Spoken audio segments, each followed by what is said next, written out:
అన్ని రకాల వస్త్రాలపై up to 66% of. Virgin ఎప్పుడు కోల్పోయా నీ వర్జినిటీ? అంటే అప్పట్లో బుట్టో ఇప్పుడు ముషరఫ్ లాగా, అప్పట్లో బుట్టో ఇప్పుడు ముషరఫ్ లాగా, అప్పుడు వర్జిన్ కాదు ఇప్పుడు అయ్యాడు అనమాట. అంటే అప్పుడు ఎప్పుడు కోల్పోయా అంటున్నాను. నేనా At the age of 12, 13. ఓ అమ్మా అంత సీన్ లేదు నాకు. మరి అంత ఎర్లీజ్ కాదు కానీ 15? 5-6 years అయి ఉంటుంది 5-6 years బ్యాక్. బ్యాక్. ఇప్పుడు నీకు నేను 5-6 years అప్పుడు కాదు, 5-6 years బ్యాక్ అంటున్నా. ఇప్పుడు నీకు ఎంత ఉంటుంది ఏజ్? ఇప్పుడు 30.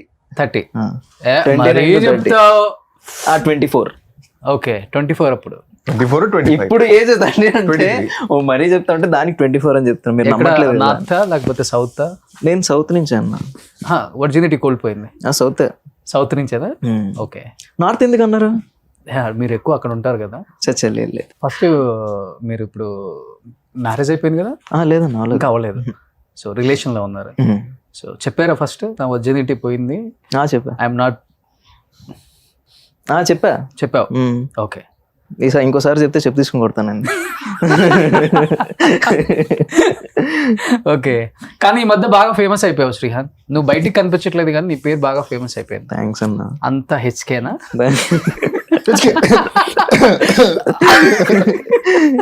ఏముందిలే ఇంకా. అంత హెచ్కేనా? అంతే.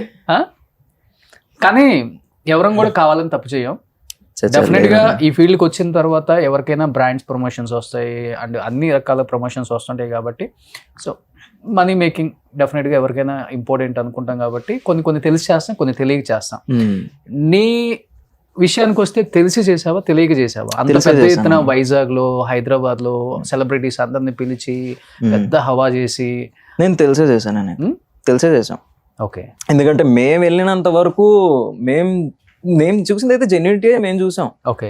ఇప్పుడు వైజాగ్ మీద కూడా ఏవేవో వచ్చినాయి కానీ మీరు ఇప్పుడు ఆన్ స్పాట్ ఇప్పుడు వెళ్ళి చూసినా సరే డాక్టర్ ఉంటారు అక్కడ, డెర్మటాలజిస్ట్. ఓకే.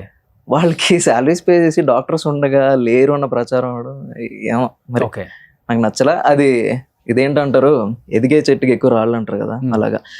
అంటే ఒక కాజ్ కోసం ఎవరైనా ఫైట్ చేయడం 100% కరెక్ట్ అన్న. ఎవరైనా సరే ఇప్పుడు ఫేక్ వీటి కోసం కానీ ఆ కాజ్ కోసం ఫైట్ చేయడం కరెక్ట్, కానీ దాన్ని పర్సనల్ గా ఏదో ఒక దాన్ని టార్గెట్ చేసి చేయడం ఎంతవరకు కరెక్ట్ అనేది నాకు తెలీదు. ఓకే. సో నువ్వు కూడా ఒక 10 కోట్లు ఇన్వెస్ట్ చేసావంట? 10 కోట్ల 20 కోట్లు 20 కోట్లు చేసావా? ఓకే. ఎక్కడి నుంచి వస్తాయన్న 20 కోట్లు 10 కోట్లు? ఎవరికి నచ్చింది ఆడు చెప్పేస్తున్నాడు అంతే నోట్లో. ఎక్కడి నుంచి వస్తాయి 10 కోట్లు 20 కోట్లు? మరి ఏం ఎక్స్పెక్ట్ చేయకుండా ఎందుకు అంత పెద్ద ఎత్తున హెచ్కే? అసలు నీ సొంతదే అనుకున్నారు అందరు, ఫస్ట్ నీది సీరియదే అనుకున్నారు అంతా. మీరు చెప్పిన తర్వాతే తెలుస్తుంది నాకు. ఇప్పటి వరకు నాకైతే ఎవరు చెప్పలేదా? ఓకే. కొన్ని బాధ అనిపించిందా బయటకు వచ్చినప్పుడు హెచ్కే గురించి? ఇలా అనిపిస్తుంది కదా, ఆబ్వియస్ గా అనిపించింది. అంటే నిజంగా ఉందనుకోండి బాధ అనిపించదు, బట్ అన్నీ కొన్ని జెన్యున్ గా జరుగుతున్నా కూడా ఇంకా దాన్ని పట్టుకొని ఇంకా ఫేక్ అని అది ఇది ప్రచారం చేసినప్పుడు కొంచెం బాధ అనిపించింది. ఓకే. సో అక్కడ ఏం లేదు, మీరు బ్రాండ్ అంబాసిడర్ అంతే కదా? అంతే. సో మీ ప్రమేయం అంతా ఏం లేదు? ఉంది. ఓకే. సో బయటకు వచ్చిన వాళ్ళు ప్రమోషన్ కోసం మీరు వచ్చుకుంటారు, కానీ లోపల డాక్టర్స్ అంతా వాళ్ళ వర్క్ వాళ్ళు చేసుకుంటారు. ఉన్నారు అది సర్టిఫైడ్ డాక్టర్స్ ఉన్నారు, ఎక్స్పీరియన్స్డ్ డాక్టర్స్ ఉన్నారు. నేతగా చెప్తున్నాను, మీరు ఆన్ స్పాట్ ఇప్పుడు పంపించాలంటే పంపించండి వైజాగ్కి. ఏంటంటే కాన్ఫిడెన్స్ గా చెప్తున్నాను అంటే నేను దగ్గర చూసానన్నా, లేకపోతే మేమెందుకు ఇది చేస్తాం చెప్పండి. ఓకే. సో దానివల్ల కొంచెం బయటికి రావడం మానేసావా? ఇప్పుడు ఈ సినిమా ప్రమోషన్స్ కి వచ్చినప్పుడు మళ్ళీ మేము ఎందుకు కూర్చోలే? ఇప్పుడు మేము ముందు వచ్చి కూర్చోలే. మొన్న టీజర్ సాంగ్ లాంచ్ బయటికి రాలే, ఓకే. దాని ముందు రీల్స్ చేయడానికి బయటికి రాలే. మాకెందుకు బాధ, నా పని నేను చేసుకుంటూ పోతా ఉంటా. అంతేనా? అంతే. Super. Mitra, so virgin boys, so ఇదంతా మాట్లాడుతున్నప్పుడు టాపిక్ డైవర్ట్ అవుతూనే ఉంటది లేదు కామన్ గా. మీరు హ్యాపీ కదా? నేను ఇంకా ఐఎమ్ నాట్ హ్యాపీ, ఇంకా చాలా ఉంది. మీరు ఎక్కడో ఊరు వెళ్తున్నారు అనుకుంటా, వచ్చిన తర్వాత మాడదు. అదే వచ్చిన తర్వాత అంటే కూర్చుంటే నీకు 2 రోజులు పడుతుంది. పర్లేదు, పార్ట్ 1 పార్ట్ 2 2 తీయచ్చు. చేద్దాం. సో వర్జిన్ బాయ్స్ అనేది నిజంగా చెప్పాలంటే ఇప్పుడున్న యూత్కి కూడా అవేర్నెస్ అని కూడా చెప్పుకోవచ్చు. సో మనం ఇంట్లో ఎలా ఉండాలి, కాలేజెస్లో ఎలా ఉండాలి, అండ్ సొసైటీతో ఎలా ఉండాలి, ఎస్పెషల్లీ లవర్స్ ఎలా ఉండాలి, దీని గురించి ఎలా ఉండకూడదు అవి కూడా. కానీ చూసేటప్పుడు ప్రతి ఒక్కరికి ఏంటంటే బూతు తీసారు అనిపిస్తుంది. అలాంటి వాళ్ళకి మీరు ఇచ్చే మెసేజ్ ఏంటి అసలుకి? అమ్మాయిగా చెప్పండి మీరు. అంటే బేసికలీ ఒక అమ్మాయి లాగా నేను ఈ కాంటెంట్ ని చూస్తే నేను ఈ మధ్య జెన్జీ అనేది ఒక కాన్సెప్ట్ వచ్చింది, లేకపోతే ఒక రకరకాలుగా ఏంటి మైక్రో రిలేషన్, Millennials. ఇవన్నీ రిలేషన్షిప్స్ వచ్చాయి. మనకి ఇవన్నీ వినేటప్పటికీ కొత్తగా అనిపిస్తుంది, కానీ యాక్చువల్లీ అది ఆల్రెడీ సొసైటీలో ఏదో ఒక చోట నడుస్తుంది. ఓకే. సో ఇలాంటి విషయాల్ని నేను నా క్యారెక్టర్ ఆర్ నా పాయింట్ ఆఫ్ వ్యూ నుంచి చూస్తే నాకు అనిపిస్తుంది, అరే మనకి తెలియదు ఇవన్నీ కూడా ఉన్నాయా. ఇప్పుడు మనం ఒక విషయాన్ని ఒక పేరు పెట్టేసి దానికి ఒక ఆంచన వేసేసుకుని మాట్లాడుకుంటాము. Why can't you take it as an information?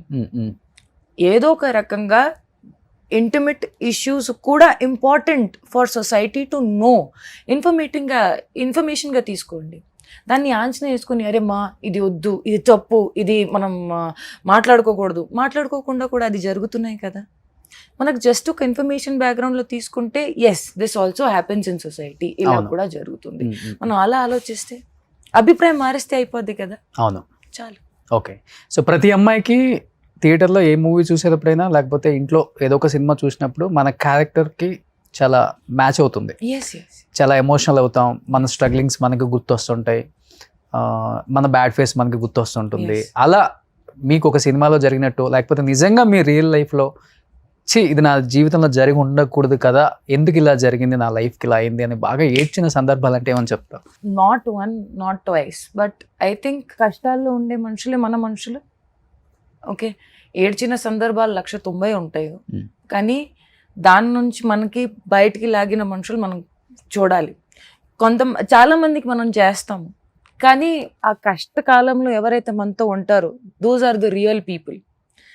That is what I felt is my real experience. Because పేరు పెట్టాలి, మాటలు చెప్పాలి, అభిప్రాయం పెట్టాలి, ఆంచనలు వేసుకోవాలి అంటే అది ఒక సమయంలో వస్తుంది. ఆ పరిస్థితిలో ఉన్నప్పుడు ఇవన్నీ 190 వస్తాయి. ఆవేశంలో మాటలు మనం చెప్పుకోకూడదు, మరీ ఎమోషనల్గా ఉండి స్టేట్మెంట్లు పాస్ చేయకూడదు, అన్ని విషయాలు తెలిసిందనుకో మనకి ఏం చెప్పాలన్న అవసరం ఉండదు. And end of the day తెలియకుండా ఉంటే ప్రాబ్లం ఏమిటి?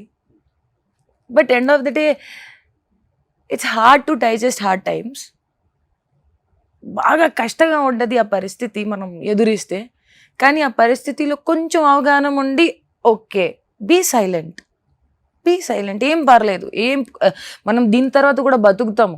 ఆ పరిస్థితిలో ఊపిరి ఆడదు, మనకు టెన్షన్ వస్తుంది, we can't think much, but still కొంచెం సేపు ఒక్కసారి you be in silence, you will get the real answer. And ఆ పరిస్థితిలో చుట్టూ ఒకసారి చూడాలి, ఎవరున్నారు, వాళ్ళే నిజమైన మన మనుషులు. అది మనం గుర్తుపెట్టి వాళ్ళకి లైఫ్ లాంగ్ కృతజ్ఞతగా ఉండి ఇలాంటి మనుషులు మనతో లైఫ్ లాంగ్ జర్నీ చేసుకోవాలి అనేది మనం ఆలోచించాలి. ఎలా మీరు రియల్ లైఫ్లో స్ట్రాంగ్గా లేకపోతే చాలా ఎమోషనలా? I'm very strong. నేను ఆ విషయంలో చాలా కరెక్ట్గా చెప్పుకోగలను. నేను విన్నాను మిత్ర ఊరికే ఏడ్ చేస్తుంది, ప్రతిదానికి చాలా సెన్సిటివ్, ఏదన్నా కానీ తట్టుకోలేదు, తీసుకోలేదు, చాలా ఎమోషనల్ అని విన్నాను నేను. అంటే ఎమోషన్ అంటే మనం ప్రతి మనిషి దగ్గర ఎమోషన్స్ ని చూపించము.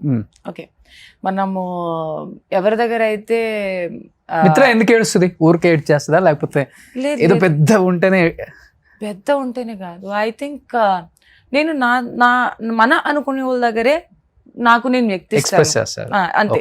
వాళ్ళే వచ్చేసి ఒకవేళ ఏదైనా చెప్తే నేను ఐఎమ్ నాట్ రెస్పాన్సిబుల్. నా ముందైతే వాళ్ళు మన అనుకునే నేను చేశాను తప్ప వాళ్ళు అవుట్ సైడ్కి వెళ్ళేసి if they are not my people and they behave like that, what can I do?